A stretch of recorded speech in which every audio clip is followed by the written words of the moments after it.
হে guys, আমি Swarnanka and welcome to the new episode of my channel. তো এখন আমি কথা বলবো হচ্ছে টাটা আইপিএলের 56 নম্বর ম্যাচ নিয়ে, যেটা হয়েছিল হচ্ছে 7ই মে ডিসি এবং আরআরের মধ্যে।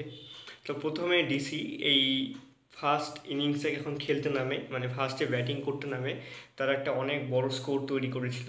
20 ওভারে তারা 8 উইকেট হারিয়েছিল। স্কোরটা ছিল হচ্ছে 221 তাদের। তাদের মধ্যে জেক ফ্রেসার ম্যাগার্ক 50 রান করেছিল এবং অভিষেক 65 রান করেছিল এবং অশ্বিন সেখানে 3টে উইকেট পেয়েছিল আরআরের হয়ে। তো জবাবে এই রানটা কিন্তু আরআর যেরকম ফর্মে ছিল তারা কিন্তু ভালোভাবে একটা চেস করতে পারতো, কিন্তু চেস অনেকটা চেষ্টা করুক তারা কিন্তু করতে পারেনি। সঞ্জু স্যামসন 86 রান করে এবং টোটাল তাদের 20 ওভারে তারাও 8 উইকেটই হারায়, কিন্তু তারা রান করে 201 রান। 20 রান তারা পিছিয়ে থাকে এবং 20 রানে ডিসি জিতে যায় এই ম্যাচটা। খালিল, মুকেশ আর কুলদীপ দুটো করে উইকেট পেয়েছিল সেদিন। তো এটা একটা বেশ ভালোই ম্যাচ ছিল। তো আরআর তো উঠেই গেছে প্লে অফসে প্রায়। ডিসির ওঠা সম্ভাবনা একদমই কমে গেছে, হয়তো উঠতে আসতে পারবে না, এলিমিনেট প্রায় হয়ে গেছে বলতে গেলে। তো এই ছিল আজকের ভিডিও। ভালো লেগে থাকলে অবশ্যই চ্যানেলটিকে সাবস্ক্রাইব করে দিও।